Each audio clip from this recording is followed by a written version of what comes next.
പാലാഴി കടയുന്നു. പാലാഴി കടയുന്ന സമയത്ത് ആ വാസുകി എന്ന് പറയുന്ന ആ നാഗത്തിന്റെ വായിൽ നിന്ന് എന്തു വരുന്നു? കാളകൂട വിഷം എന്ന് പറയുന്ന നമ്മുടെയൊക്കെ കർമ്മഫലങ്ങളാകുന്ന വിഷം.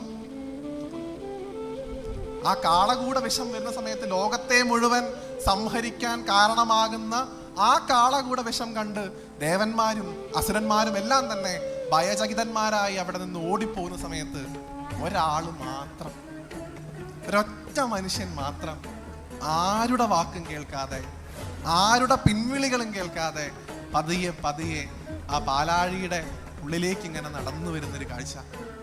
ആ പാലാഴിയുടെ ഉള്ളിലേക്ക് നടന്നു വന്ന അദ്ദേഹം തൻ്റെ 2 കൈക്കൊമ്പിളും ചേർത്ത് പിടിച്ചുകൊണ്ട് ആ മുഴുവൻ കാളകൂട വിഷത്തെയും ആ വലിയ കൈകളിലേക്ക് ശേഖരിക്കുന്നു. ഈ കാളകൂട വിഷത്തെ മുഴുവൻ ചിരിച്ചുകൊണ്ട് കുടിക്കുന്ന ഒരു മനുഷ്യൻ. ആരാണ്?